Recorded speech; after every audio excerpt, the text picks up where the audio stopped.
Welcome to Strong Mind Stories, where we explore real human strength, the kind that comes from overcoming mental battles, life setbacks, and the challenges that try to break us.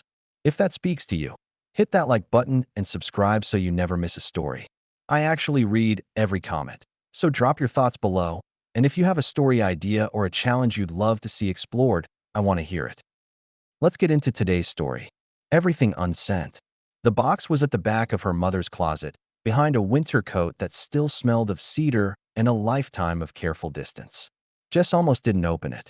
She'd been moving through her mother's house for 3 days with the methodical efficiency of someone processing a task rather than a loss, and she'd gotten good at not stopping too long in any one place. The bedroom was the last room. The closet was the last corner. She was almost done. The box was shoebox-sized, cardboard gone soft with age, sealed with a strip of tape that had dried to brittle amber. Jess's name wasn't on it. Nothing was on it. She almost put it in the donate pile with everything else. She didn't know why she opened it. She'd think about that later, many times. She decided it was simply that she was tired and her guard was down, and tired people sometimes do the thing they've been carefully not doing. Inside were letters. 60, maybe 70 of them, folded and creased until the creases had gone white. No envelopes. They'd never been sent. They were addressed at the top of each page in her mother's small, controlled handwriting. The handwriting of a woman who'd been a nurse for 30 years, precise and legible, addressed to a single name, Daniel. Jess had never heard that name. Her father's name was Stephen, her mother had told her. Who was Daniel? Jess sat down on the floor of her mother's closet and read the first one. Her mother's name had been Ruth. Jess had known her as a woman of few words and careful habits, a woman who kept the house in order and her feelings in a room with no windows. She'd been a good mother in the practical sense, reliable, present, competent at all the functional requirements. She'd made lunches and attended school events and said the necessary things when Jess had her heart broken at 17. She'd sat across the kitchen table and listened and offered the right practical advice and never once, not once in Jess's memory, told her anything about her own heart. There'd always been a glass wall. Jess had grown up pressing her hands against it without knowing that was what she was doing. She'd thought as a child that she was the problem. Too much, perhaps, or the wrong kind of child for a mother who was fundamentally private. She'd eventually understood, in her 30s, with the help of a patient therapist, that the wall wasn't about her. That her mother had built it long before Jess arrived, and that the building had been so thorough that Ruth herself could no longer find the door. The woman in the letters was someone else. Not unrecognizable.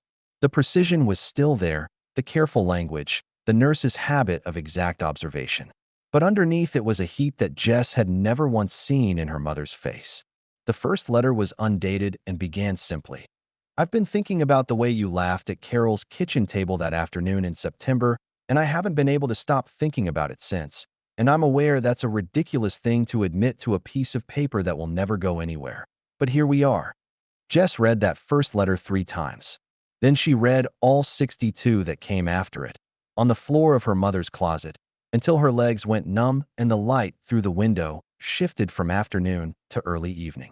She read about a man named Daniel Park who had grown up 3 streets over from Ruth in a small Ohio town, who had been funny and kind and had a habit of paying attention to people in a way that made them feel like the only person in the room, who had been her secret crush through most of high school, and then, in the summer before he left for college, had come to her and said that he'd been thinking about her for a long time and would she want to get coffee. Her mother had said no. The letters didn't explain why, not directly. They circled it the way you circle something that's too bright to look at. There were references to fear, to the certainty that she would ruin it, to the specific terror of wanting something that could be taken away. I've always been better at watching things than having them, one letter said. I learned early that the things you hold get dropped. I thought I was protecting myself. I think I was protecting myself from losing you. After she said no, Daniel had eventually started dating, then getting married to her friend Carol. Her mother had been the maid of honor, had stood at the front of a church and watched and written about it afterward in the flat voice of someone reporting their own surgery. She was beautiful. He cried when she walked in. I stood there and smiled, and I understood that I'd built the wall so carefully and so well that now I was standing on the wrong side of it. She'd moved away not long after. An army nursing contract, then another, then a life assembled in the gaps between deployments, the kind of life that looked full from the outside because it was always in motion. She'd never written or called Carol after she left, afraid of her feelings for Daniel would come out, that her envy would show. She'd told herself it was the distance, the time zones, the demands of the work. The letters suggested she knew better than that. The last letter in the box was dated 11 years ago, which meant her mother had still been writing them at 64 years old. It was shorter than the others. It said, "I often wonder what it would have been like to have the life that you and Carol had, to be with the person I belonged with. What if I had said yes when you asked? What if my fears wouldn't have kept us apart?" Jess sat in the half-dark of the closet and held the last letter for a long time. Then she took out her phone and searched for Daniel and Carol Park in Ohio. She used a People Search app and found him in Oregon, a retired high school history teacher, the right age, a small notice in a community newsletter about a neighborhood garden project he'd helped organize. There was a photo. He had a kind face. He'd been paying attention to whoever was holding the camera. Jess looked at the photo for a long moment, and then at the stack of letters on her mother's closet floor. She should call her therapist. That was the rational thing to do, the step her every other Tuesday self would have advised. She should take the box home, sit with it for a few weeks, process it at the correct speed. She should not book a flight to Portland to find a 71-year-old man she'd never met and deliver news to him that was 40 years too late to change anything. She booked a flight for the following week. She spent the days between trying to understand what she was doing and why. She wasn't a woman who did impulsive things. She'd built her life with the same glass wall efficiency she'd grown up watching, keeping people at the precise distance where they could be present without becoming necessary. She had colleagues she liked and a therapist she saw every other Tuesday, and a man named Greg who'd been trying to get close to her for 8 months with the patient determination of someone who understood he was working against something structural. Greg was an architect. He had dark eyes and a habit of drawing things on napkins when he was thinking through a problem, and he laughed easily in a way that had nothing performative about it. He'd asked her to dinner 6 weeks after they met at a mutual friend's birthday party, and she'd said yes before she'd had time to construct a reason not to. That was how he'd gotten in, quickly, in a moment of unguarded honesty, before her system could catch up. She'd spent the subsequent 8 months trying to reverse it, not by being cruel, but by being careful, by keeping the depth at exactly the level where nothing too important could be lost. He knew what she was doing. She could tell he knew, from the way he looked at her sometimes, patient and slightly sad. The look of someone who's decided to wait out a thing they can see clearly even though she can't. She kept meaning to end it before his patience exhausted itself, before he looked at her one day with something other than patience, and she'd have to face what she'd built. She hadn't ended it yet. She wasn't entirely sure what that meant about her. She called him when she landed. His voice on the phone was the voice of an older man, but there was something warm in it that came through immediately, a quality of attentiveness she recognized from her mother's descriptions. She told him who she was. She told him that her mother had died 3 weeks ago and that she'd found something in the house that she thought he should see. She wasn't sure yet if she should show him the letters. Would it hurt him or help him? What would Carol think? He lived in a small house in northeast Portland with a garden that had clearly been tended by someone who found it meaningful. There were winter vegetables in neat rows and a bird feeder that was well-stocked and a front porch with 2 chairs positioned to see the street. She stood there absorbing the energy of the plants, the flowers, the porch, a place of peace in the sunshine and rain in the northwest. The door opened slowly. A long pause. Then, Ruth's daughter. Yes. Another pause, and in it Jess heard something she couldn't immediately name. Not just recognition. Something older than that. Something that had been sitting somewhere for a very long time. "I'll put the kettle on," he said. "Come whenever you're ready." He was 71, shorter than she'd imagined, with the particular stillness of someone who'd made peace with a lot of quiet. He looked at her the way her mother had written about him looking at people, like she was the whole room. "You look like her," he said. "Around the eyes." Jess handed him the envelope with copies of the pictures she had found, clutching the box of letters tightly, still unsure. He didn't open the envelope yet. He made tea first, moved around the small kitchen with the unhurried ease of someone who lived alone and had long since stopped performing domesticity for an audience. He set 2 mugs on the table and sat down across from her, and then he looked at the box for a moment. He stared at the pictures, memories surging back. He and Ruth growing up, the crush he had, the times he and Ruth and Carol had spent time studying, joking, going to the diner. How he had worked up the courage to ask her out and her refusal. He put both hands flat on the table. Didn't say anything. Did you know she thought about you over the years? Jess said. I searched for her, but never could find her. She wrote Carol for a while, then just faded away. He looked up, but I felt she was thinking about me. The same way I was thinking about her. Some things you just carry. He paused. I tried to find her. For years I tried. She moved around so much with the army. By the time she settled somewhere, I'd lose the thread again. She never had a Facebook, never showed up in the alumni things. He said it without bitterness. Just the flat account of a long effort. I figured she'd made her choice. I think she knew she missed her chance, and it was too tough for her to have a relationship with you and Carol and pretend she didn't have feelings for you. He was quiet for a moment. He looked at the pictures, smiling, laughing, telling stories about growing up. Jess watched his face. He wasn't performing grief. It was something quieter and more contained, the expression of someone absorbing a fact they'd somehow already half known and were now simply confirming. Tell me about her, Jess said. Who she was before. I feel like I found a stranger in that closet. He talked for 2 hours. He talked about the girl Ruth had been in that Ohio town. Shy in the way that hides intelligence. The kind of shy that made you work for every inch of her attention and made the inches feel like something real when you got them. He talked about Carol, her best friend, bright and warm and easy in a way Ruth never was, the kind of person who filled a room without trying. He talked about how he'd spent most of high school hoping that Ruth would be open up. Ruth never had, and he had finally moved on with Carol. He was a good storyteller. He told it without editorializing, without the benefit of hindsight dressed up as wisdom. He told it the way it had been. Confusing and ordinary and slow to reveal itself, the way things actually are rather than how they appear once the ending's known. The summer before Carol and I left for college, I understood it. I understood it clearly, and I went to her, and I told her. She looked at me like I'd said something in a language she didn't quite speak. And then she said she didn't feel the same way. He wrapped his hands around his mug. I believed her. She was very convincing. She wasn't lying exactly, Jess said. She was convinced herself. I know that now. He looked at his hands. I didn't then. He told her about marrying Carol, about the year they'd had together, which he described with a specific and careful honesty, not as a mistake, not as a consolation, but as something real and its own, a year of genuine love that had its own weight and its own value separate from the larger story. He'd loved Carol. He said that plainly, and Jess believed him and understood it wasn't a contradiction. People were complicated enough to hold more than one true thing at once. Carol had been warm and real and his friend since childhood, and the year of their marriage had been a good one. And then he said, she died 12 hours after our daughter was born. Jess heard the words. She waited for what came after them. Our daughter, Sally, didn't survive either. I always imagined that I would find Ruth, that there might be a time and place where we could find each other, but it never came. I guess it's too late now.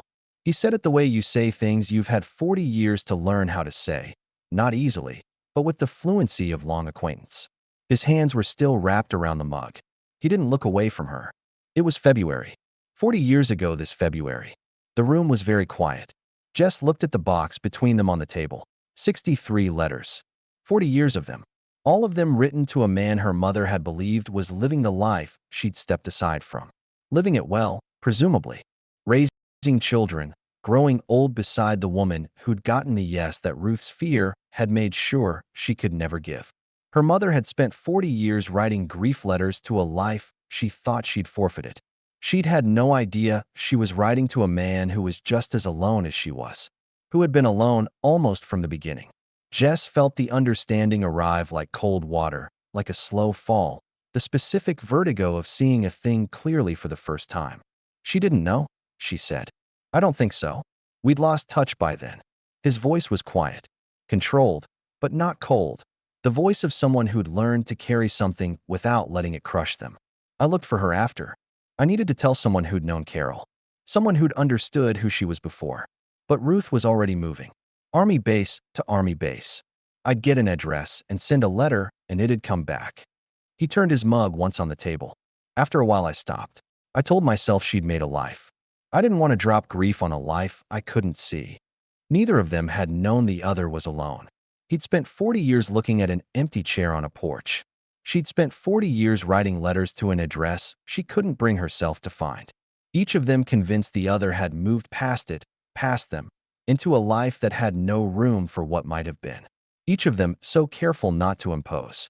So precise about not wanting to be the person who showed up uninvited at the edge of someone else's full and moving life. The caution had been its own kind of cruelty. Not intended, not even conscious. Just the ordinary, quiet devastation of two people who'd learned not to reach, reaching for each other across 40 years of empty air and always stopping just short. She recognized it. She recognized it with the specific, sick clarity of someone who has just seen themselves in a photograph they didn't know was being taken. The glass wall, the managed distance, the 38 years of being very convincing about not feeling the things she felt. The man named Greg who'd been patient for 8 months while she processed whether she could afford to want him. "Can I ask you something?" she said. Yes. If she'd called. If she'd shown up at your door 10 years ago, what would you have said? He looked at her steadily. He didn't need to think about it. "Come in," he said. I'd have said come in. Jess pressed her fingers against her eyes for a moment. She wasn't a woman who cried easily. Another inheritance, she supposed. But she felt the pressure of it gathering somewhere behind her sternum. All the grief she hadn't been able to locate for 3 weeks. All the mourning she hadn't known how to do for a woman she'd loved without ever fully reaching. She was afraid, Jess said. Her whole life. She was afraid that if she reached for something it would leave, so she learned not to reach. She got so good at it that she couldn't do it even when she wanted to. I think there was a mental door there that she was too afraid to open. Her voice came out steadier than she expected. And then she ran out of tomorrows. He was quiet for a long moment. She wrote all of those? He said, looking at the box of letters. The same quality of directness she'd felt in every word he'd said since she arrived. The attentiveness her mother had written about. The quality of a man who looked straight at things. Jess looked at him. Yes, she said. She did. The question sat in the small Portland kitchen like something solid. Outside the window, the winter garden was going gray in the late afternoon light. The bird feeder swayed slightly in a wind she couldn't hear through the glass. She thought about Greg, about the way he said her name like it was something he was glad about, about the conversation she'd been preparing to have, rehearsing the careful language of a clean exit, the phrasing designed to leave room for a retreat that she'd built in before she'd even decided she needed it. She thought about her mother at 64, standing at the edge of something, looking down at a letter written in her own handwriting, understanding what it would cost to send it and understanding what it would cost not to and choosing, as she'd always chosen, the exit she'd already prepared. She thought about 2 chairs on a porch position to watch the street. She took out her phone. She found Greg's number. She looked at it for a moment. Her mother's gesture, her mother's hesitation, the hereditary pause at the threshold of a wanted thing. She pressed call. He picked up on the second ring. "Hey," he said, and she could hear in that single word the careful hope of someone who'd been patient long enough to know better than to assume. "I'm in Portland," she said. "I'm coming home tomorrow. I want to have dinner. Not the careful kind where I spend the whole time figuring out how to leave. The other kind. A beat." She could hear him breathing, adjusting to something he hadn't expected. "Yeah," he said. "Yes," she said. "I'll explain when I get back. It's a long story." "I have time," he said. She hung up and sat for a moment in Daniel's kitchen with the box of letters between them and the winter garden going dark outside. She felt the fear still there. That was the thing her therapist kept telling her, and she kept forgetting and today finally understood. The fear didn't go away. You didn't heal past it. You just stopped letting it drive. She would have liked that you were learning to say yes to life, to connection, Daniel said quietly. Jess looked up. His expression was careful and kind, and a little broken in the way of someone who'd spent a long time with an empty space they'd learned to work around. "She didn't let many people see her," Jess said. "The real version." "I know." He looked at the box. "I saw her once. Just once, a Saturday afternoon in Carol's kitchen. She forgot for about 10 minutes to be careful. She was laughing about something. I don't even remember what. And she was completely there. Completely present. Not managing anything." He paused. "I spent 40 years thinking about those 10 minutes. Wondering if she knew she did it. Wondering if she'd felt it too. That thing of the wall coming down and the world not ending. He turned the mug once more, a slow rotation. I think she felt it.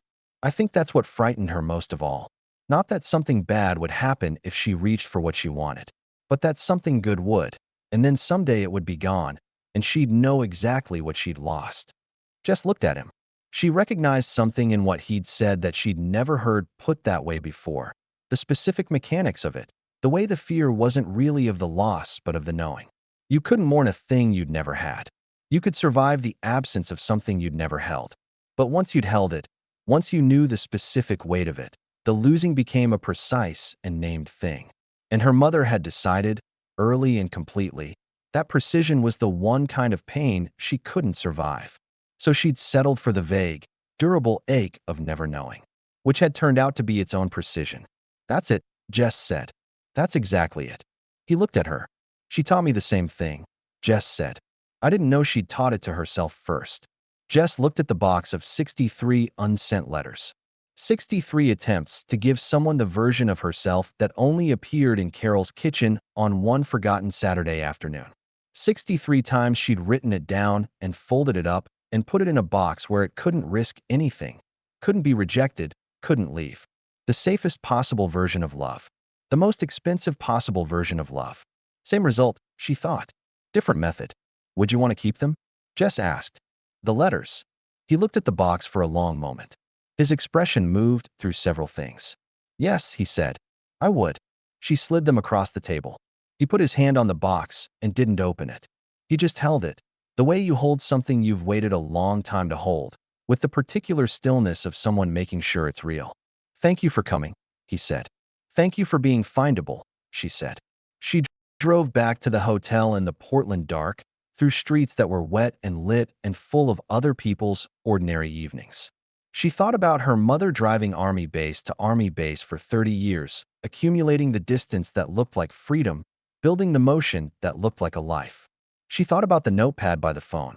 She thought about the box at the back of the closet behind the cedar coat.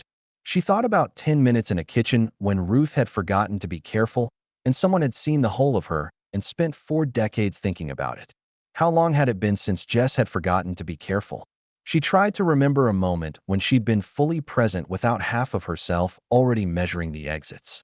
She thought about Greg's birthday 3 months ago, the dinner she'd almost canceled, the evening that had gone long and warm and easy, and how she'd driven home feeling something she'd immediately started managing back down to the right temperature.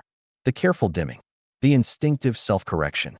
She'd thought at the time that she was being sensible. She understood now what her mother would have called it. Her mother had believed the wall was protection, had believed that staying on the safe side of the glass meant never getting hurt. And she hadn't been wrong exactly. Ruth had never had her heart broken. She'd also never had her heart held. She'd prevented one kind of damage so completely that she'd never understood she was creating another kind. The quiet damage. The kind that doesn't announce itself. The kind that accumulates in an empty house over 40 years and eventually shows up in a box at the back of a closet, addressed to someone who never received it. Jess pulled into the hotel parking lot and sat with the engine off. The rain had started, a light Portland drizzle that made halos around the parking lot lights. She'd been driving for 20 minutes and hadn't noticed the rain starting. She'd been somewhere else entirely. She thought about what Daniel had said when she'd asked what he would have told her mother if she'd shown up 10 years ago at his door. The answer he hadn't needed to think about. 2 words that had cost him nothing to say and would have cost her mother everything to receive. Come in. That's all it is, she thought. That's the whole terrifying thing. Someone opens a door and holds it, and the only thing required of you is to stop standing on the wrong side of it. To trust that the floor inside will hold your weight. To accept that you can't know that for certain in advance and go in anyway. Her mother had stood at the threshold her whole life. Had looked at it from every angle. Had understood it completely and written about it 63 times in the careful handwriting of a woman who was precise about everything except, in the end, this. And Daniel had been alone on the other side of the door the whole time, holding it open, waiting. Jess sat in the parking lot in the rain. She was 38 years old. Her mother had been 52 when she wrote that last letter. Maybe she had left it on the table, thinking of sending it, of finding Daniel and Carol, and told herself she'd decide tomorrow. Jess was 38. There was still time to decide. That was the only difference left between them, and it would not exist forever. Then she picked up her phone and sent Greg one more message. I'm glad I called. I'll explain everything tomorrow. Just wanted you to know I'm glad. She looked at it for a moment the way her mother had looked at the letters. The same pause, the same held breath, the same hand hovering over the same threshold. Then, before the pause could become her mother's pause, before the hesitation could harden into the lifetime habit of a careful woman, she pressed send. The reply came in under a minute. Me too. She sat in the parking lot and read it twice and felt the fear and felt the warmth underneath the fear and felt, for the first time in a very long time, completely present. Not managing anything, not calculating the width, not building the exit in advance. Just there, just entirely, unprotected, inconveniently there. She thought her mother would have recognized the feeling. She thought her mother would have been glad.